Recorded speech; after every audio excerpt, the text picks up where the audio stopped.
For the ethics, what we wanted to do was to make sure that we were representing the views of different stakeholders, not just researchers.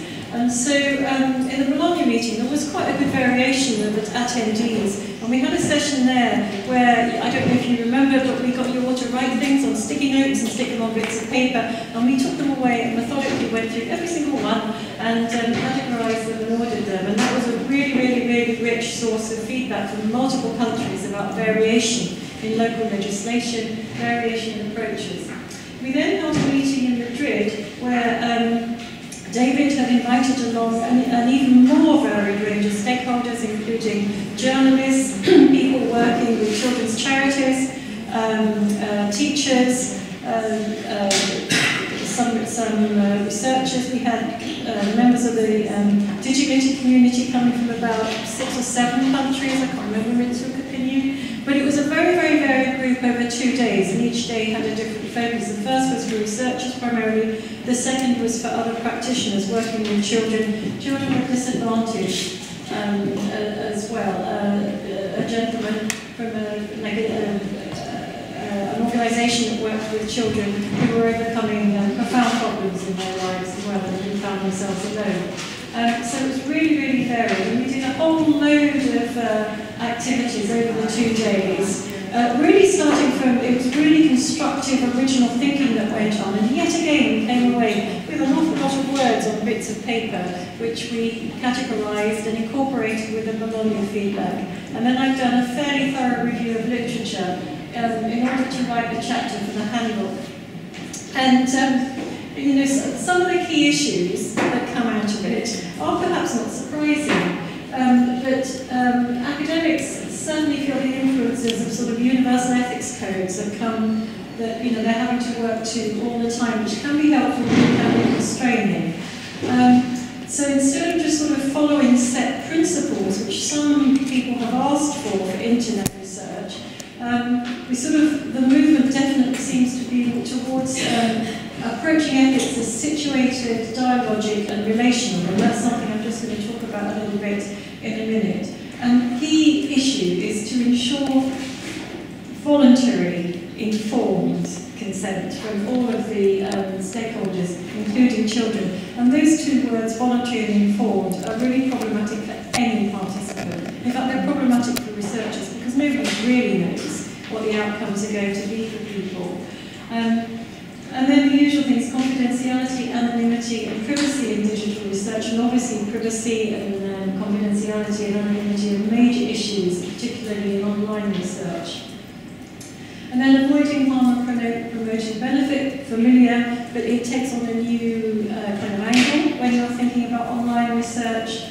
But also something which came out as being absolutely essential and deeply connected with ethics is our responsibility to ensure the integrity of our research and the quality of our research through continued dialogue with participants. So we don't just go in with our own ideas, but we are responsive to what's going on in the field. And obviously, depending on the methods, that's more or less possible, but something to bear in mind. So some of the feedback we got about the sort of enduring influence of universal ethics codes was the fact that people are still finding this tension, that there is still like a hierarchy of approaches to ethics, and that the biomedical standards and principles still tend to be held at the top, just as RCTs are often held to be at the top of methods. I know that might not be something that we as a group subscribe to, but it is something that's out there in the fields in which we work. And in institutional ethics review boards across countries in Europe, and we've had other nations represented more globally as well in the feedback that we've incorporated here, there's an increasing tendency to focus on the sort of legalistic aspects. And just to, and so when we as researchers apply for ethics permission, a lot of people were reporting that they get feedback simply with a view that the institution wants to be legally protected. It wants evidence of everything so that it can't be sued. So, I mean, just a straw poll, who in this room feels that that is the case in their institution? Nobody? Oh? Is it the case? Huh? Ask the question, it is it a problem? Is this a problem that you feel that your institutions want some kind of legal protection when you apply for ethics? Hands up if you feel they do. Yes, and that's not so many actually, because in the feedback we got, well, I'm going to put my hand up, but in the feedback we got, that was felt very, very strongly by a lot of participants. And a lot of researchers were getting feedback from their institutional ethic review board that actually was making the research quite difficult for them to do, particularly online research. So that there could be tensions between the legal and the ethical requirements. So sometimes the legal requirements are more stringent than the sort of personal, moral, ethical requirements that a researcher envisages, and sometimes it's the other way around, where the legal requirements are easy to fulfill, but they don't quite, fit the bill.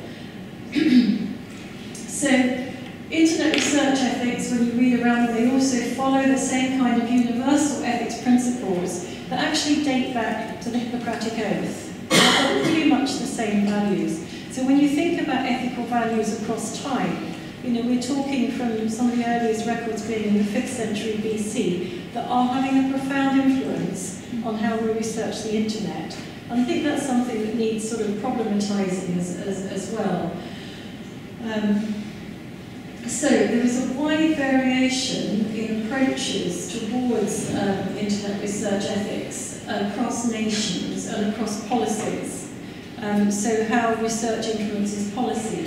So for example, just 2 examples. In Germany, we learned in Bologna about ClickSafe, which is a resource for children's charities and parents and teachers and anybody who wants to use it, that's been developed in consultation with a wide range of stakeholders, and that offers advice that's aimed at parents but can be accessed by anyone, versus the kind of what's happening in France, where the privacy, the gendarmerie has pointed out that the French privacy laws, that French parents might be sued by their children at some future stage if they put their images online. Now you can see there's a huge difference in those 2 policy approaches. One is sort of very much, you might be punished for this, and the other is, look, you need help, we're going to help you.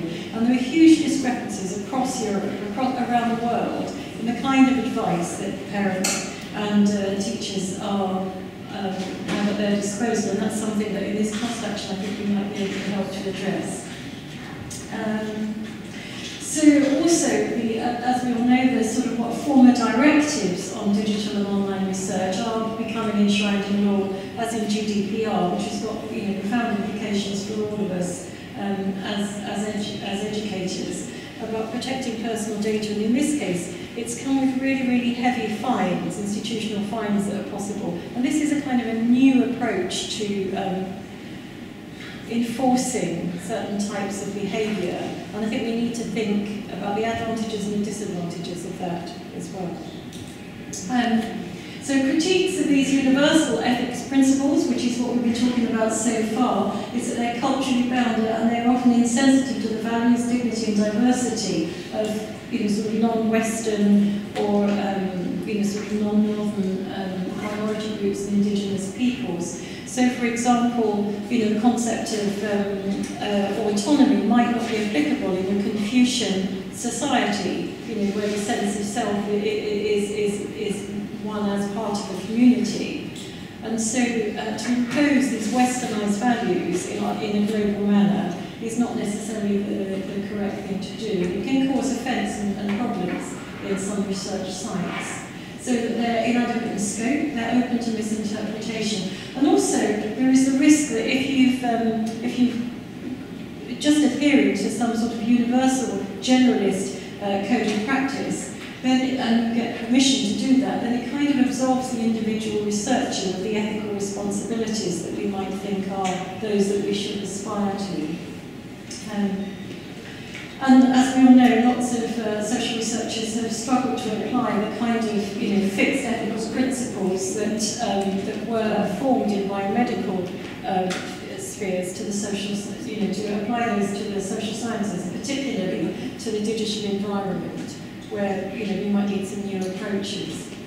So, sort of, rather than simply adhering to the universal ethics codes, you know, we go very much along with we have alternatives in treating ethics as situated, dialogic and relational. So, you know, obviously all the work in the sociology of childhood has, from this, you know, with the, also supported by post-colonial critical and feminist research, you know, we've come to understand research ethics differently, and therefore to understand, you know, research ethics with children differently, and to acknowledge the fact that children have got the right to share in any decisions that are made about their lives. Sort of rather than just having some kind of generalist adult view of what matters in their lives imposed upon them, because as we know, children have their own opinions about what matters, and they're often not the same things as what adults think. So what adults are concerned about matters, but what children are concerned about matters equally as well. So, you know, and it also reflects the UNCRC principle that children's views must be heard and respected in all matters concerning their own lives. And they must have access to information in ways that are meaningful to them. And that's something that we could all work on in terms of being innovative in the approaches that we adopt towards ethics with young children. So scooch on. So if you take a situated, dialogical and relational approach, it doesn't mean that the universal ethics principles aren't useful, but they can be used as a basis, as an adaptive framework, you know, to accommodate conflicts and to think about local practices in relation to the universal ethics codes, which might be less sensitive. But they can be extremely useful at the outset to just sort of get you going in your research, thinking about your research ethics framing. If you were to adopt an approach like this, rather than just seeing ethics as a tick-boxing exercise at the beginning of a project, which I very much doubt any of you do anyway, but you know, there's always the temptation. It's an ongoing process. It's part of the epistemological stance of a study. It's part of the research design. The ethics should be integral throughout the whole research process and always responsive to participant preferences. So they're kind of, you have to have agreed as a research team what your ethical stance is so that you can respond in those little moment-by-moment occurrences that always happen in research. And so if we view ethics as relational, it's about having a dialogue with the participants, but you can't have a dialogue unless you've got a relationship with them. So it's about building relationships of trust in order to facilitate ethical decision making. So actually, these are some of the key issues that we think about. What time is it? I think I might finish there. Oh no, should I take 5 more minutes? Yeah. So these are some of the key issues that have been raised by people about how you can gain voluntary and informed consent if you're working in online communities. And then there's a huge disciplinary boundaries between whether online spaces are considered public or private. And again, I'd quite like to do a straw poll in this room because I'm an applied linguist, and a lot of linguists that I work with consider online spaces public. So you can do anything you want if it's published online. It's there, it's in the public arena, so it's there to be analysed. But not everybody shares that view. I'm not saying there's a right or a wrong, but just who thinks that an online space is private and should not be used by researchers without some form of consent? Okay, we don't have many. So who thinks it's public, or you're all just shy about putting your hands up? It's a question that they have.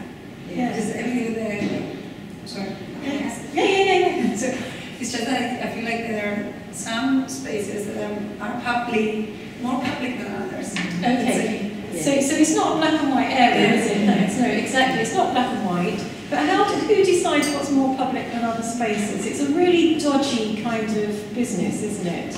Because it's going to have, yes?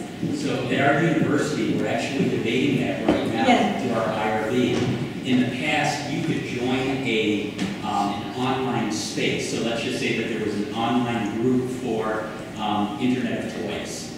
And if I was not a member of that group, I could join and in the past do research within that group in an space. Yeah. Our university IRD just came out with a new policy this past year which says that you are not allowed to join an online space for the purpose of collecting data, Right. even if it's a public open space. Yeah. You have to have been a member of that group previously before you go in and collect data. Okay, so that's exactly the kind of thing I was talking about at the beginning, isn't it? About the institutional review boards imposing things that make research impossible. Sonia? I think there's an ethical argument for us as well. If we think about Hello Listen Val's argument on contextual integrity, it's the people in that space. So I was thinking about Hello Listen Val's theory of contextual integrity as a policy. So if people in the space believe that they are having a conversation that is closed and private, and especially if that involves sensitive topics or if it involves children, then I think we respect the norms that those have constructed. So we can't say they're all equally public or private, but clearly there are norms in these spaces that we should respect, irrespective of our IRBs. Yes. Thank you. Okay, thank you. That's really useful. Thanks.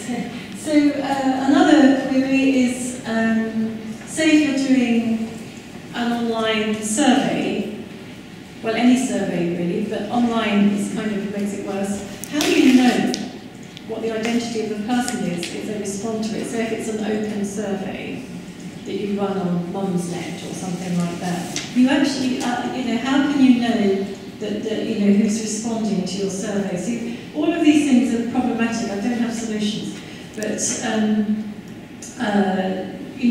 they're kind of old issues with a new twist in a way that possibly are more salient.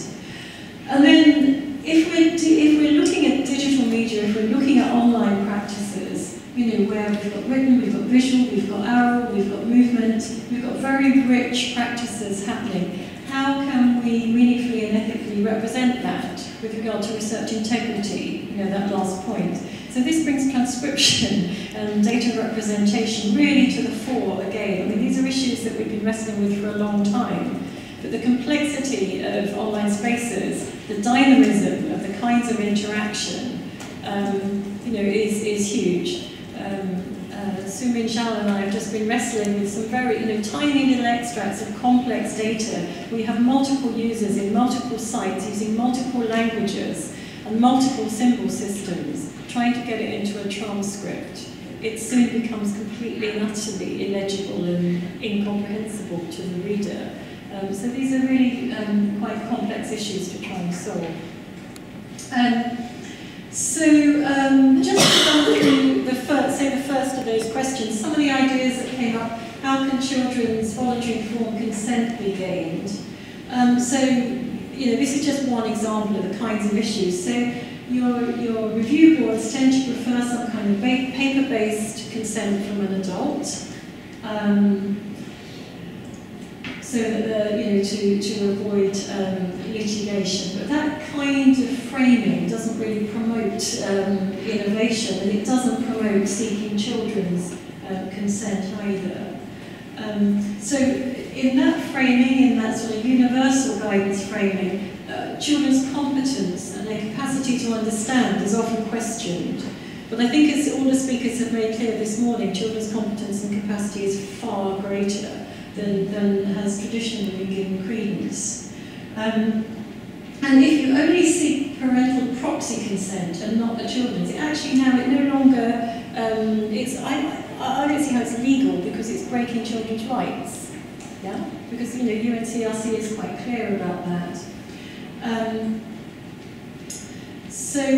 We do need, some of the ways, to sort of get children's consent is to give sustained opportunities for children to play with the idea of participating in building trust, participating in research, and during that playful time building trust between the child and researcher. Now this is only really possible if you're doing some kind of slightly long-term research. And I have done it working with children over a period of 6 weeks there, as well as over a year. So it's, if you're doing a survey, it's completely different, obviously. But you can do it just based on interviews as well. You still sort of spend almost as much time building the trust as you do doing the interviews, more in fact. But it can be done. But you have to plan for these long periods of negotiating initial consent before you start, and then offering multiple occasions for children to ask questions, to play with any equipment, to demystify it, to make their own recordings, to record each other, using audio recorders. A 2-year-old is perfectly capable of making a video by holding a little video camera, as long as it's not a really expensive thing like Kieran's got here. And also to view initial consent as provisional and be negotiated. That's standard throughout all research, not just internet research. So some lovely ideas that are around about how to do this is in the same fashion as this morning, creating storyboards with children. Before you even think about beginning to do the research, go through the research, storyboards about research with children. You talk to children, talk with children, they muck about with the equipment, and then you create a story about what research is. So they've got something to understand before they say, yes, I want to do this. Dockets use cartoon images, others have used many others. This is just quite a nice example. I have used participatory visual methods. And developing kind of multimedia stories as well about children in research, with sound and visual, which you can create with them, so that you're going through a kind of a preliminary process with them, so they have more idea about the questions they might like to ask. So I think I'll just finish there. Oh yeah, that's my last one. So research into children's online practices isn't by definition high risk. And it's actually quite difficult. It's hardly surprising that the issues between traditional research and online research overlap so much, because there are no clear boundaries between the two. The culture, offline culture, shapes online practices, so the same issues apply, sometimes with more profound implications. So I'll hand over to Tsuku to talk a little bit about the database. And so the working group has created this methodology database in 2016, and I want to explain a bit how it works and the update of the data we have. And so it's the link works, yeah. So it's a Google form, and currently it's you can access it by the website and also the blog site we created, and I'm going to show it just now. But it can be also posted in other websites, and because it's a Google form, it can be converted to different local language, and it can be in multiple websites, and then we can gather the information in the same place.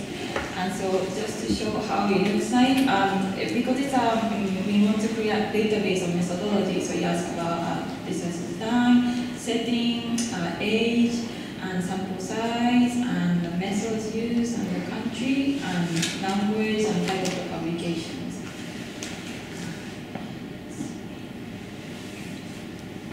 And then for now, there is also search tool.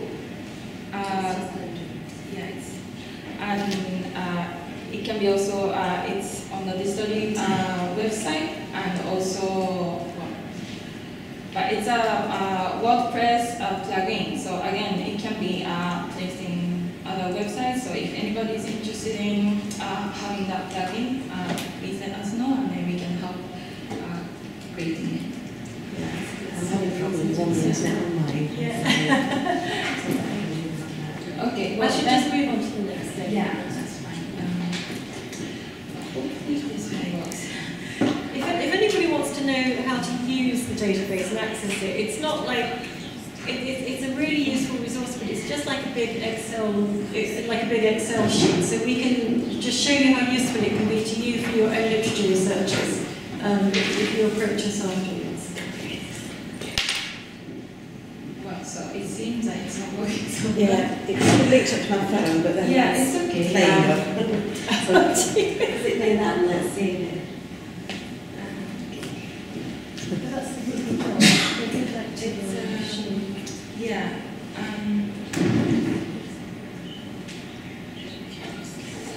Yeah, well, basically, because it's a Google form and the database is a Google spreadsheet, and so you can get an automatic graphs and so on, and to show the kind of dependency of the data. So, well, I just shared already, by research design, mostly qualitative, although there are quite a number of quantitative studies, 21%.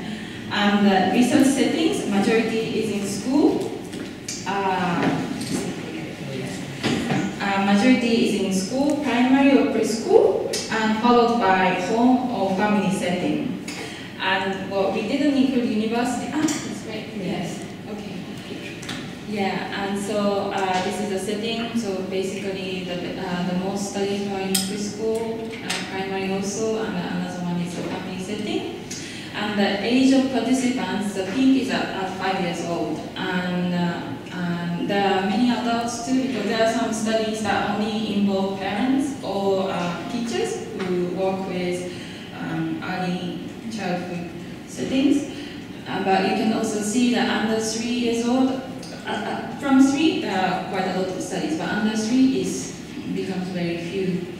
And the sample size, for reflecting that mostly they are qualitative, many are conducted 0 to 10 participants, or up to 50. But there are some very big studies too, and more than, there are like 10% of studies that involve more than 500 participants. And the data collection procedures, majority use observation and interviews, and visual methods and documents or artifacts generated by participants are also used, and survey are also quite often used. Okay. And then, well, as you can see, most of the studies are single country studies. There are not many cross-country studies. And here I go back to the and the countries, so more than 90% of the studies are conducted in single country cases. The most studied case is Portugal, 48 studies, and followed by US, UK, and Australia. And yeah, so you can see, yeah. What's in Portugal? Yeah, Portugal. Well done, Portugal. And the last one, you cannot see, but it's the USA, and then followed by UK. And then Australia, and then you can see that. And most of the publications are research articles and written in English so far. So if you want to add more articles, we appreciate it very much. For now, we have 220 articles registered. Okay. So now we move on to the last bit. The rest of the time, so we created this digitally method corner, and let's see, I hope it works. So we created this website as we wanted to create some accessible resource, not only for researchers, but also teachers and families and so on. And so for now, we only have 2 items, and no, 3, yes. So we introduced the database, and then there's a